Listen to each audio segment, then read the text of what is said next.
بحضرة النبي صلى الله عليه وسلم الفاتحة. أعوذ بالله من الشيطان الرجيم. بسم الله الرحمن الرحيم. الحمد لله رب العالمين الرحمن الرحيم مالك يوم الدين إياك نعبد إياك نعبد نستعين من الصراط المستقيم صراط الذين أنعمت عليهم غير المغضوب عليهم ولا الضالين. السلام عليكم ورحمة الله تعالى وبركاته. بسم الله الرحمن الرحيم. الحمد لله رب العالمين، نحمده ونستعينه ونستهديه ونستغفره ونتوب إليه ونعوذ بالله من شرور أنفسنا ومن سيئات أعمالنا. من يهده الله فلا مضل له ومن يضلل فلا هادي له. أشهد أن لا إله إلا الله وأشهد أن سيدنا محمدا عبده ورسوله. اللهم صل وسلم وزد وبارك على سيدنا ومولانا محمد وعلى آله وصحبه ومن تبعهم بإحسان إلى يوم الدين. رب اشرح لنا صدورنا ويسر لنا أمورنا واحلل عقدة من ألسنتنا يفقه أقوالنا. اللهم أخرجنا من ظلمات الوهم وأكرمنا بنور الفهم وافتح علينا بمعرفة العلم وسهل أخلاقنا بالحلم واجعلنا ممن يستمعون القول فيتبعون أحسنه. اللهم فقهنا في الدين وعلمنا التأويل واهدنا صراطك المستقيم برحمتك يا أرحم الراحمين والحمد لله رب العالمين. Saya hormati Tuan Imam, ahli jawatan kuasa, muslimin dan muslimat, tuan dan puan yang dirahmati oleh Allah Subhanahu Wa Taala sekalian. Alhamdulillah, syukur kita panjatkan kepada Allah Subhanahu Wa Taala yang sekali lagi menghimpunkan kita dalam majlis ilmu pada malam ini, yang mana Nabi SAW menyebutkan yastaghfir lahu man fis samawati wa man fil ardi hatta al-hitan fil ma'. Majlis ilmu ini didoakan keampunan bagi orang yang berada dalam majlis ilmu ini, makhluk yang berada di langit dan juga makhluk yang berada di bumi, sehingga ikan-ikan yang berada di lautan pun mendoakan kepada orang yang berada dalam majlis ilmu. Kerana kata para ulama, Al-Imam Ibn Rajab Al-Hambali menyebutkan, kerana orang yang berada di majlis ilmu ini ialah orang yang berakhlak. Maka apabila orang itu berakhlak, maka dia akan tidak merosakkan muka bumi. Dia tidak akan merosakkan persekitaran, haiwan, tumbuhan dan apa semualah. Maka apabila orang yang berada dalam majlis ilmu ni orang yang berakhlak, maka kerana dialah makhluk-makhluk lain terpelihara daripada kerosakan manusia. Apabila manusia tidak berakhlak, maka dia akan melakukan kerosakan atas muka bumi. Maka perlu kepada para ulama, orang yang mengaji ilmu, supaya mengamalkan ilmu yang dipelajari. Kerana orang yang tak mengaji, orang yang melakukan kerosakan itu dilaknat oleh makhluk di bumi dan juga makhluk di langit. Orang yang berilmu dan beramal, apabila dia mati, makhluk-makhluk ni akan menangis kerana kematian orang yang berilmu dan beramal. Oleh kerana itu dalam Al-Quran Allah Ta'ala sebut, "Fama bakat alaihimus sama." Dengan kematian Fir'aun, langit-langit tidak menangis, tidak meratapi kematian Fir'aun.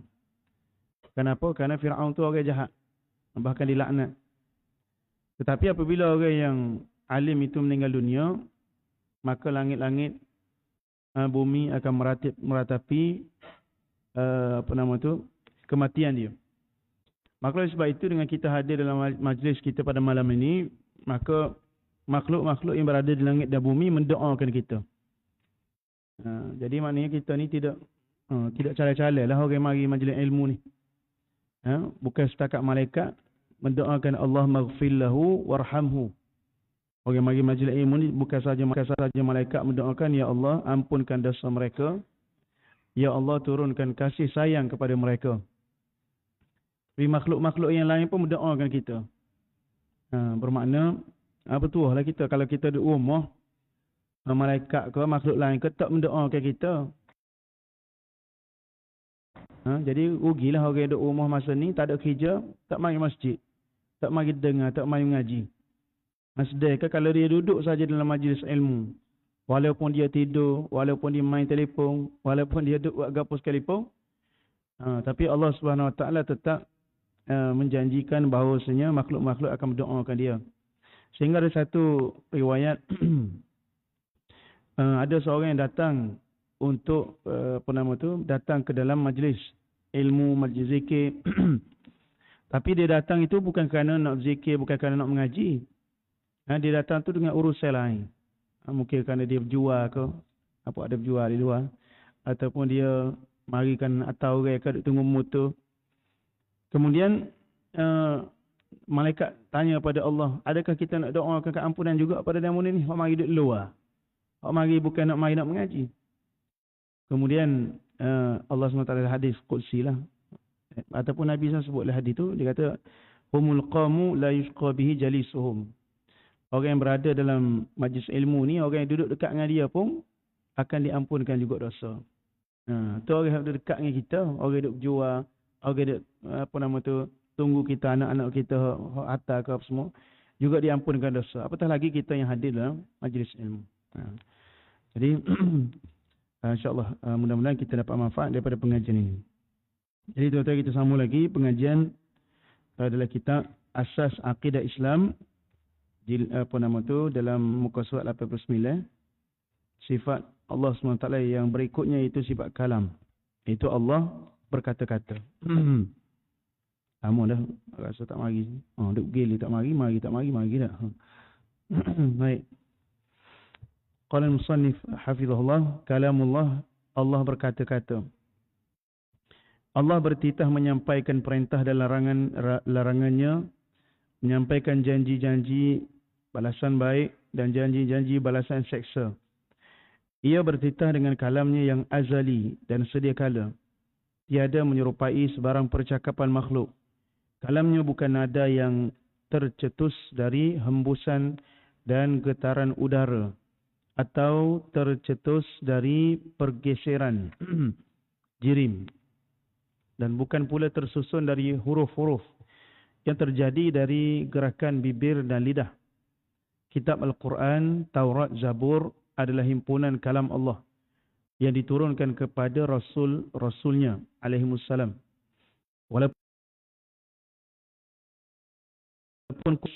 pada lembaran kertas dan dapat dihafal di dalam hati hafalan itu. Itulah yang dimaksudkan dengan kalam Allah yang tidak berhuruf, bersuara. Dahulu dan kemudian Nabi Musa mendengar kalam Allah tanpa huruf dan suara. Sebagaimana orang abrar dapat melihat Allah di akhirat kelak tanpa kaifiat atau cara yang dapat digambarkan. Sifat kalam Allah bertakluk kepada perkara-perkara yang wajib, mustahil dan harus, sebagaimana takluk sifat ilmu juga. Tetapi tugasnya menunjukkan iaitu dilalah. Baik. Hari ini kita sambung pada sifat Allah, sifat ma'ani yang terakhir, iaitu sifat kalam. Kalam ni disebutkan oleh Allah SWT dalam Al-Quran. Banyak ayat, nanti dia akan sebut ayat Quran. Kalam Allah bermaksud Allah SWT berkata-kata. Dan sifat kalam inilah terjadi perbalahan di kalangan umat Islam zaman dulu lah. Zaman dulu ni tak balas dah, dia balas Islam ni. Kerana itu ilmu tauhid ni dinamakan ilmu kalam. Kerana perbalahannya orang Islam ni dulu dalam masalah kalam ni. Pada zaman sebelum itu tak berlaku perbalahan, melainkan pada zaman kita kata pada lebih kurang tahun 180, 190 Hijrah. Apabila timbul satu kumpulan yang dinamakan sebagai Mu'tazilah. Mu'tazilah mengatakan bahawasanya kalam Allah itu adalah makhluk. Dan para ulama salaf tidak mengatakan kalam Allah itu makhluk. Kalam Allah itu qadim. Apa maksud qadim? Qadim itu maksudnya tidak makhluk, tidak baharu. Kalau hadis maksud dia baharu. Makhluk tu maksudnya hadis, iaitu baharu. Jadi perbalahannya untuk memutuskan sama ada kalam Allah itu adakah qadim ataupun hadis.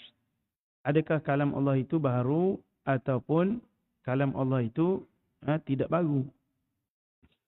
Dan masa tu tidak ada kata putus. Iaitu Imam Syafi'i, apabila Imam Syafi'i hidup pada zaman itu. Zaman khalifah-khalifah Abbasiyah yang berfahaman dengan fahaman Mu'tazilah, dia panggil semua ulama. Ulama yang mana tidak kata kalam Allah itu makhluk, maka akan ditarik tauliah seolah-olah lah zaman itu. Ditarik tauliah, tak boleh mengajar, kena buai negeri, kena tangkap, kena penjara, kena pukul dan sebagainya. Dan para ulama ni ada yang kita kata dia berdalih, contohnya Imam Syafi'i. Kata kalam Allah, kitab Al-Quran, Taurat, Zabur, Injil, semua ni hadis dia kata, semua ni baharu. Tapi yang dimaksudkan tu bukan kalam Allah, dimaksud tangan dia. Jari dia ni baharu makhluk. Jadi dia menggunakan apa ni kita kata tauriah. Dia nak merujuk pada benda lain, tapi dia sebut benda lain. Jadi orang faham benda lain. Orang faham Quran, Taurat, Injil itu makhluk, tapi maksud dia tangan itu makhluk. Untuk selamatkan diri dia, maka dia boleh mengajar lah Imam Syafi'i. Tapi Al-Imam Ahmad Ibn Hanbal, dia kata, tak, kalam Allah ni bukan makhluk. Kalam Allah tu sifat Allah. Sifat Allah ni qadim. Bukan makhluk. Bukannya baharu. Qadim tidak ada permulaan. Sifat Allah tu tidak ada permulaan. Maka jadi perbalahan. Sehinggalah, lahirnya ataupun keluarnya Al-Imam Abul Hasan Al-Asy'ari yang menyelesaikan masalah ni. Yang menyelesaikan masalah ni sehingga Mu'tazilah pun senyap. Ahli sunnah kalangan salafus salih pun setuju. Iaitu dia berada di pertengahan. Dia buat jalan tengah. Kerana kita kata fahaman salaf ni, dia ada beberapa ulama-ulama yang kata, sehingga dia kata kitab yang ada Quran yang ada kita ni pun dia kata qadim juga. Suara yang keluar pada mulut kita ni qadim juga, terkena juga. Kerana suara kita ni tentulah makhluk. Kitab yang Quran ada yang kita ni mestilah makhluk. Tapi ni pendapat beberapa ulama yang mengatakan hak ni pun qadim juga. Itu salah dah. Jadi berlaku kekeliruan kerana kalam Allah itu ada satu sudut yang mana dia adalah sifat Allah. Ada satu sudut lain, kalam Allah itu yang berupa tangan kita ni mushaf Quran. Yang mana orang baca, yang mana orang hafal. Yang itu qadim juga ke makhluk. Mu'tazilah kata makhluk belaka. Sifat Allah pun makhluk, hak dengan kita ni semua makhluk. Kerana tak mungkin benda hak dengan kita ni qadim sifat Allah. Itu Mu'tazilah kata. Maka keluarlah Al-Imam Abul Hasan Asy'ari yang mengatakan kalam Allah ni ada dua jenis. Ada dua jenis.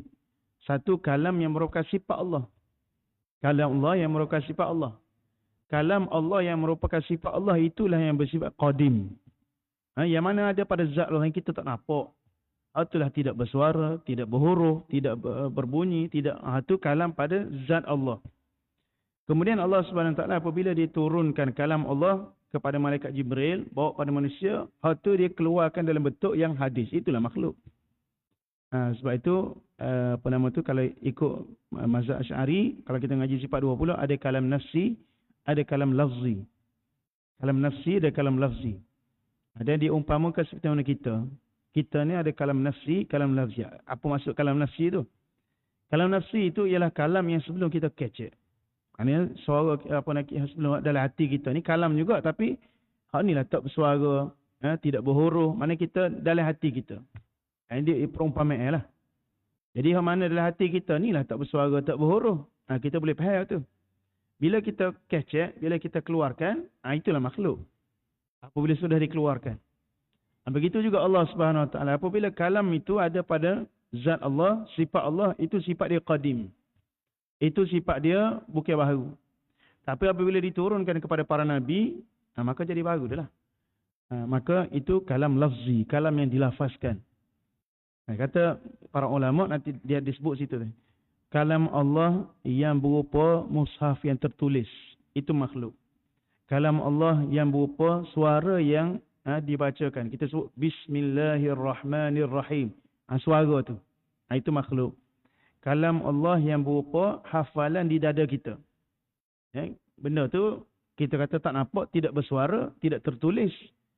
Tetapi apabila kita hafal dalam dada kita, Quran itu ada ke tak? Ada. Hal itu makhluk ke sifat Allah? Itu makhluk juga. Yang dia hafal dalam dada-dada penghafal Al-Quran. Itu juga makhluk. Mana tak makhluknya? Hak sifat pada zat Allah. Itu yang tidak makhluk. Adakah semua kalam Allah ini Allah SWT tunjukkan pada kita? Tak. Kalam Allah ni Allah SWT sentiasa berkata-kata. Kita hanya tahu kalam Allah apabila Allah SWT sampaikan kepada Nabi. Dan kalam Allah ini sampai kepada Nabi itu ada dua jenis. Ada dua jenis. Sama ada dalam bentuk wahyu yang disampaikan kepada malaikat Jibril untuk dijadikan kitab, iaitu Al-Quran ataupun suhuf, ataupun makna yang disampaikan kepada baginda Nabi SAW dan Nabi sampaikan dalam bentuk hadis. Itu yang disebut hadis kursi. Hadis kursi itu kalam Allah juga, tapi menggunakan bahasa Nabi. Maknanya daripada Allah, tapi bahasanya daripada Nabi. Contohnya Allah Ta'ala sebut dalam hadis kursi, ya ibadi inni haramtu zulma ala nafsi faja'altu alaikum haraman fala tazalamu. Kata Allah, wahai hamba-hambaku. Hadis sahih.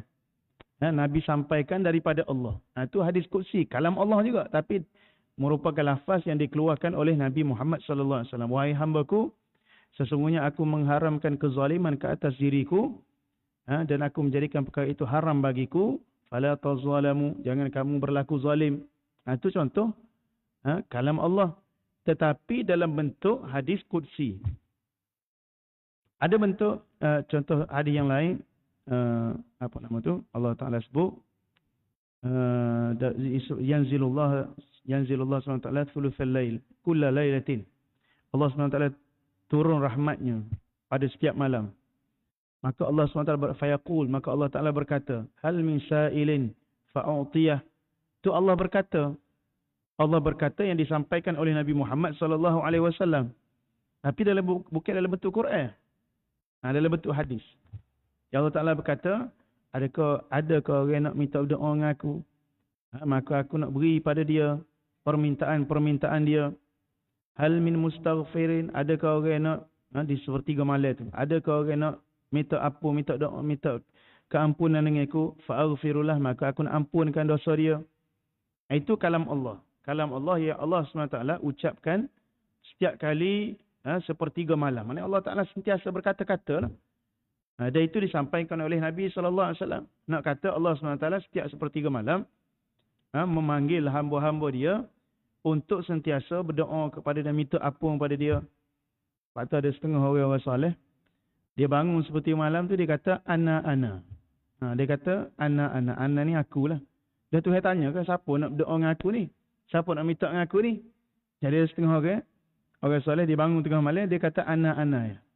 Tapi kita jangan bangun sebut ana, maka kau retin. Kata ana mana ni kata. Orang Arab tak faham ke ana tu maksudnya aku. Jadi kenapa? Kerana nak jawab panggilan Allah tu sepertiga malam tu. Akulah Allah, aku dah nak minta denganmu ni. Minta lah gapo pun.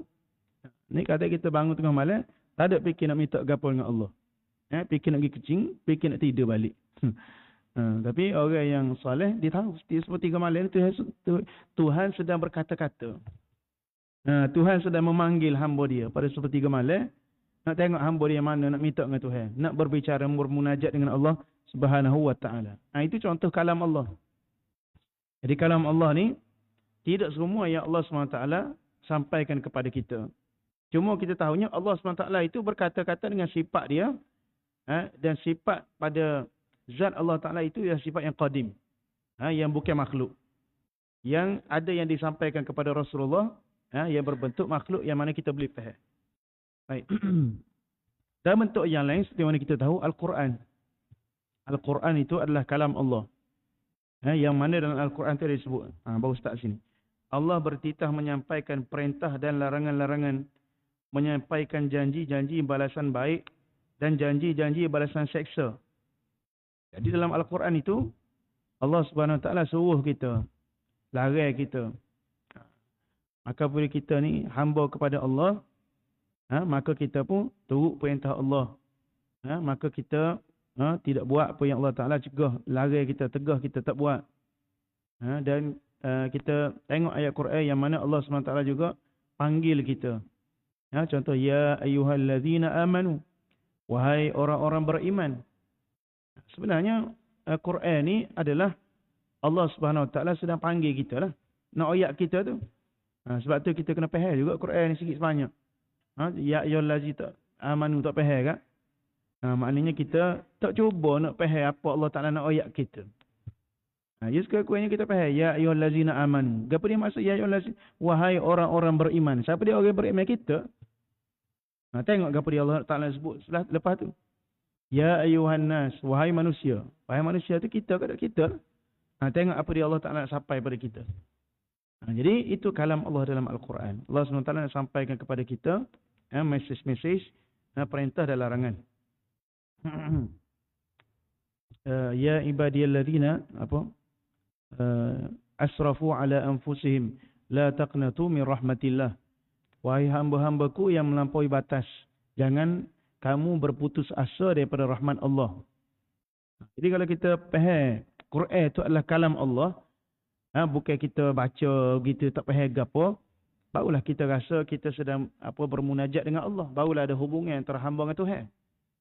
Barulah kita beribadah tu dengan khusyuk, barulah kita beribadah tu dengan jiwa.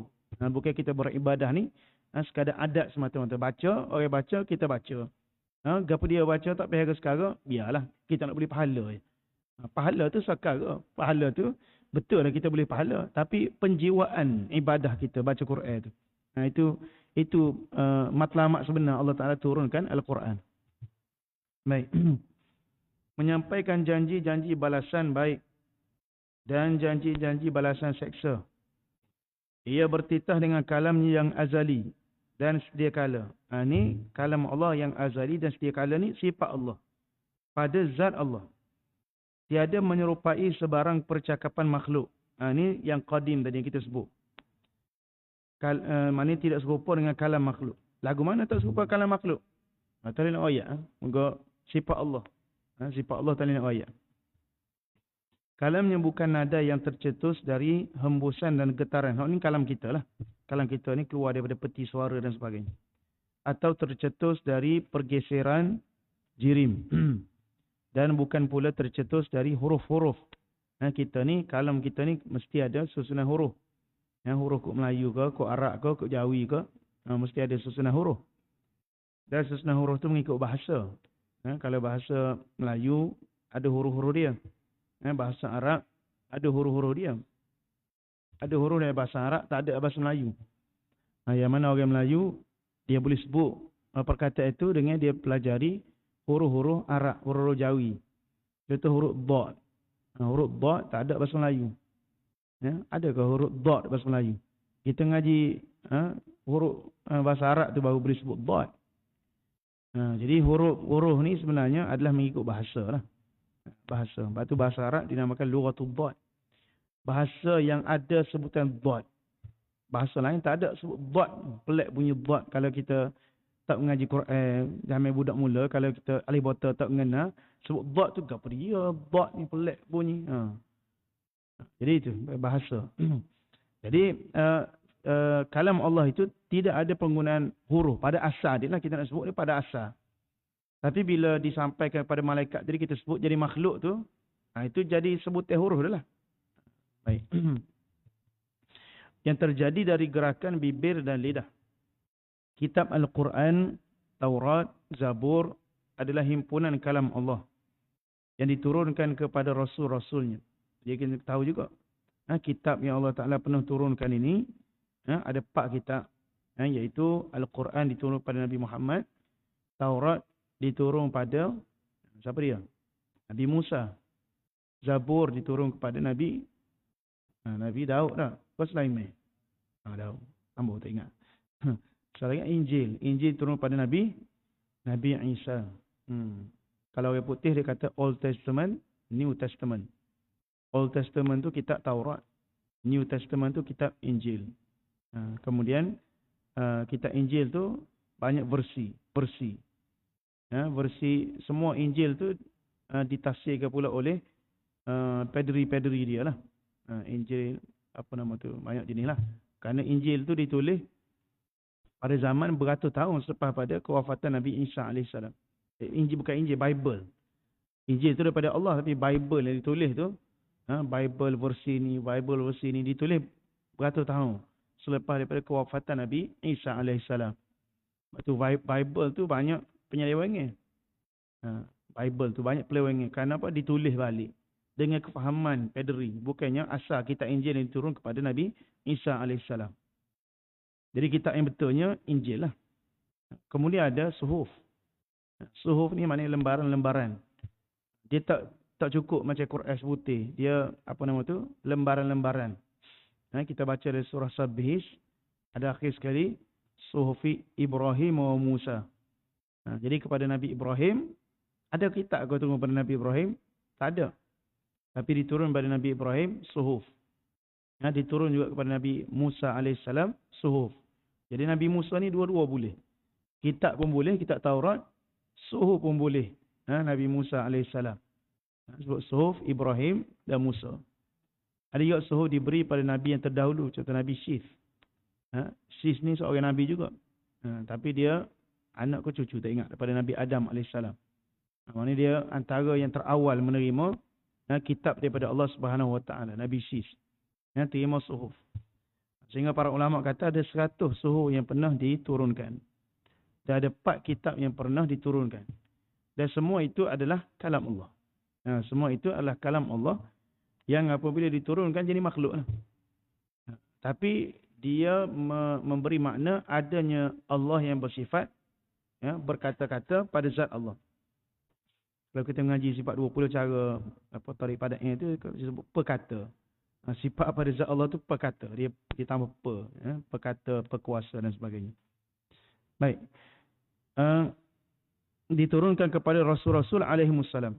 Walaupun Quran itu dapat dibaca dengan lidah, dapat ditulis pada lembaran kertas dan dapat dihafal dalam hati. Ini semua makhluk.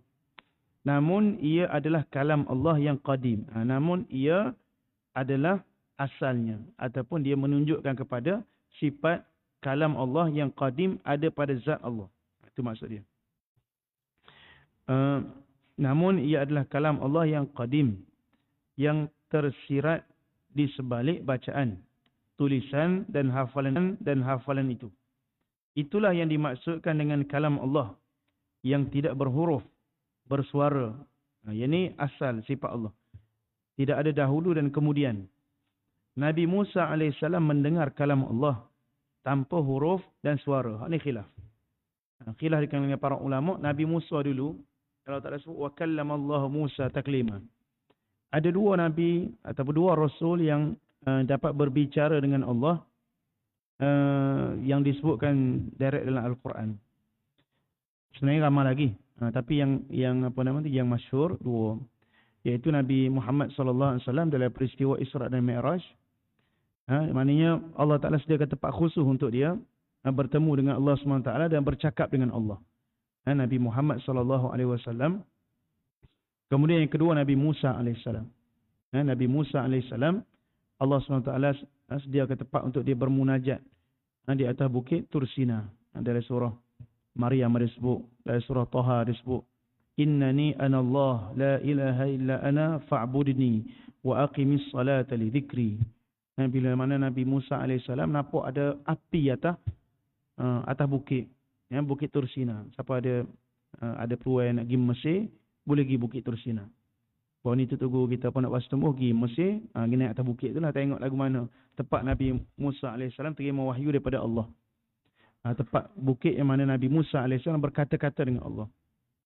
Jadi naik atas bukit, kemudian Allah SWT berbicara pada dia, Innani anallah, akulah Allah, la ilaha illa ana, tiada Tuhan melainkan aku, fa'budni, sembahlah aku, wa aqimis salata li dhikri, dan dirikanlah salat untuk mengingatiku. Ditanya lagi, wa ma tilka biyaminika ya Musa, apa dia duduk tanganmu tu wahai Musa? Kemudian Nabi Musa jawab, qala hiya asaya, kata Nabi Musa, ini tokak aku, atawakkau 'alaiha wa ahushu biha 'ala ghalami. Aku buat tokak dengan dia dan aku buat hambat binatang aku. Waliya fiha ma'arib wa ma'arib ukhra. Dan aku ada urusan-urusan lah, aku nak guna takat aku ni. Jadi apa ni, Allah Taala tanya dia gapo dia duk tanganmu ya. Tapi Nabi Musa jawab panjang. Ni takat aku ni aku guna untuk takat dengan dia. Takat aku ni aku guna untuk hamba binatang-binatang aku. Kata para ulama, walaupun Allah Taala tanya sepatah, Nabi Musa tu jawab panjang. Sebab apa? Sebab itulah kelazatan munajat dengan Allah. Kelazatan munajat dengan Allah. Maknanya Tuhan tanya sepatah, dia jawab banyak. Kerana tu peluang dia bercakap dengan Allah. Kita pun begitulah. Apabila ada peluang bermunajat dengan Allah ni, panjanglah munajat kita dengan Allah Subhanahu wa taala. Jadi yang berlaku pada Nabi Musa alaihissalam tanpa huruf dan tanpa suara, itu satu pendapat. Tapi pendapat jumhur para ulama Asy'ariyah mengatakan Allah SWT mencipta kalam seperti mana Al-Quran itu turun pada kita. Maknanya bersuara dan berhuruf. Bersuara dan berhuruf. Tapi di sini disebut tanpa huruf dan tanpa suara. Lagu mana? Hanya Allah Ta'ala saja yang tahu. Bagaimana Nabi Musa AS bermunajat dengan Allah. Ada disebut dalam riwayat setelah mana Nabi Musa AS bermunajat dengan Allah tu, muka dia bercahaya.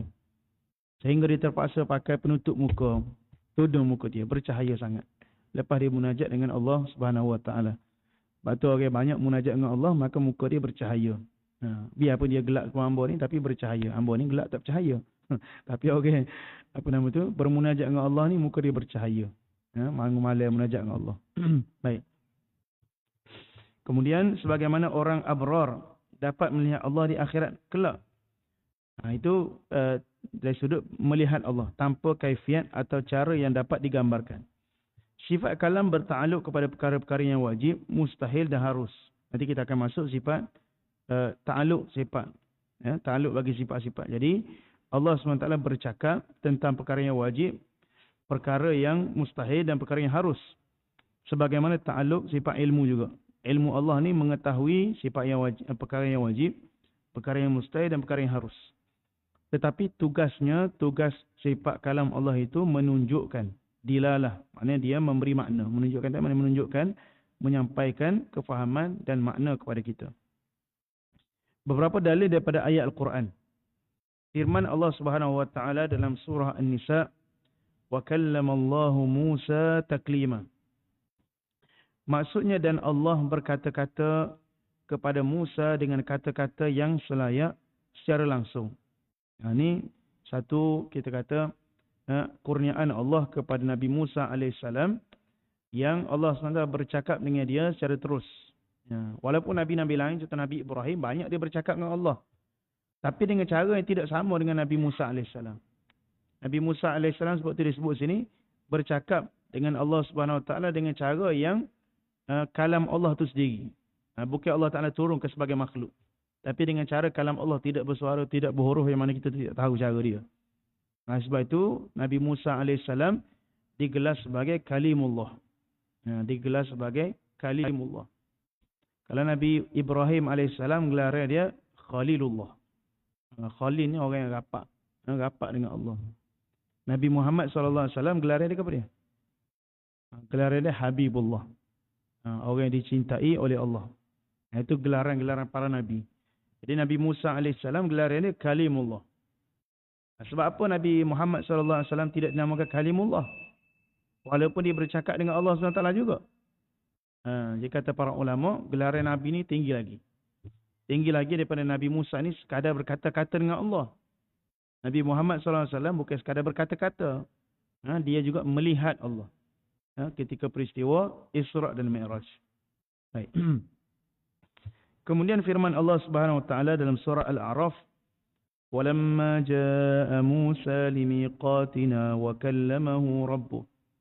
Maksudnya, dan setelah datang Musa pada waktu yang ditentukan itu, dan Tuhannya berkata-kata, berfirman kepadanya. Musa ni Nabi Musa AS hanya boleh berkata-kata dengan Allah. Tapi adakah dia boleh melihat Allah? Dia tidak boleh melihat Allah. Tapi dia minta pada Allah, nak tengok Allah. Rabbi arini anzur ilaik. Nabi Musa AS kata, "Ya Allah, tunjukkan zat kamu kepadaku, aku nak tengok." Dia minta dengan Allah. Nabi Muhammad SAW tak perlu minta. Allah Ta'ala sendiri bawa Nabi naik ke atas Sidratul Muntaha, boleh melihat Allah. Itu kita kata lebihnya Nabi kita Nabi Muhammad SAW daripada Nabi Musa AS. Nabi Musa nak lihat pada Allah. Allah Ta'ala kata, Qala lan tarani. Kamu tidak akan dapat melihat aku, maknanya di dunia. Qala fanzur ilal jabali, fa in istaqarra makanahu fasawfa tarani. Ginilah, kalau kamu tengok ke bukit ni. Kalau bukit ni masih lagi kekal, tak acur, maka kamu boleh tengok aku. Dan sebaliknya kalau bukit ni acur, tak boleh tengok aku lah. Falamma ja'alahu dakka wa kharra Musa sa'iqa. Falamma tajalla rabbuhu lil jabal. Apabila Allah SWT bertajalli, cahaya Allah ke zat Allah Ta'ala di bukit itu, maka bukit itu ja'alahu dakka, bukit itu hancur. Dan Nabi Musa AS pesel. Nabi Musa AS tidak dapat melihat Allah, walaupun dia minta dengan Allah SWT. Jadi itu lebih Nabi kita Nabi Muhammad SAW. Jadi perbahasan tentang melihat Allah ni akan ada nanti di hujung rasa nanti lepas ni ada. Baik, kemudian firman Allah SWT dalam surah Syura, wa ma kana li basharin an yukallimahu Allah illa wahyan. Maksudnya, dan tidak seorang pun yang Allah berkata-kata kepadanya melainkan secara wahyu. Ini yang mana ya wahyu yang sampai kepada dia lah. Kita ni boleh berkata-kata pada Allah ke tak? Maksudnya Allah berkata-kata pada kita ke tak? Berkata-kata hanya melalui cara Al-Quran dan hadis. Tapi kalau kita mendakwa Allah bercakap pada aku, itu maknanya dia jadi ayah ping lah. Jadi ayah ping rasul menipu ke apa. Ada. Ajar-ajar sesat ni semua dia kata Tuhan kecek dengan dia. Contoh apa mengaku jadi nabi tu, dia kata aku ni rasul.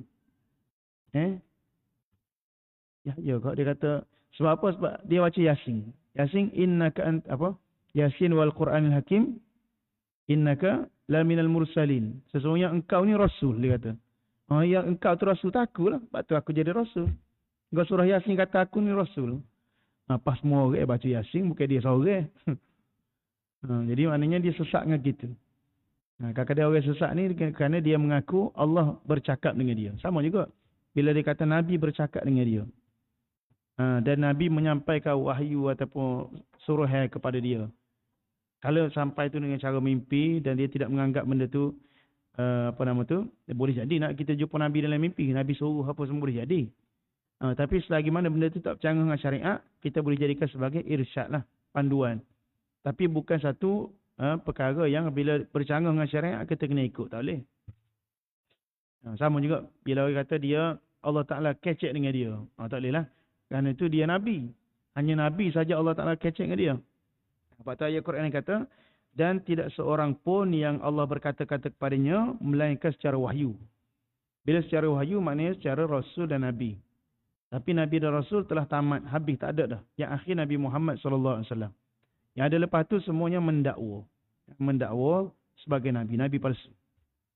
Baik, kemudian firman Allah SWT dan surah Al-Kahfi, Qul law kana al-bahru midadan li kalimati Rabbi, lanafida al-bahru qabla an tanfada kalimatu Rabbi, walau ji'na bimithlihi madada. Maksudnya katakanlah, kalau lautan menjadi dakwat untuk menulis kalimah-kalimah Tuhanku, untuk menulis kalam Allah tu, maka lautan itu akan habis sebelum habisnya kalimah-kalimah Tuhanku. Kalimah kita ni kalau kita tulis apa yang kita kecek pada lahir sampai kita mati, boleh ke laut nak tulis semua? Boleh. Tak banyak mana kita kecek ni kalau kira lah, boleh tulis balik. Tapi nak kata banyaknya ilmu Allah SWT, banyaknya kalam Allah, semua lautan dikumpul untuk tulis ilmu Allah, tak akan habis. Kalam Allah ni banyak. Kalam Allah ni bukan Quran saja, bukan hadis kursi saja, tapi kalam Allah tu banyak. Yang Allah SWT tidak tunjuk pada kita. Sekalipun kami datangkan sebanyak itu lagi tambahan. Datangkan laut lagi, maka tidak habis menulis kalam Allah SWT. Maka sekali dulu kita perbahasan berkaitan kalam Allah. InsyaAllah nanti akan datang kita akan sambung perbahasan tentang ta'aluk bagi sifat-sifat ma'ani yang kita pelajari ini insya-Allah.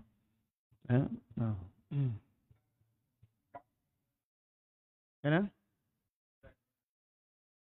Gelaran Nabi Musa Kalimullah, Nabi Ibrahim Khalilullah. Khalil. Orang nama Khalilullah. Maknanya orang yang rapat dengan Allah. Orang yang rapat dengan Allah. Dan Nabi Muhammad Habibullah.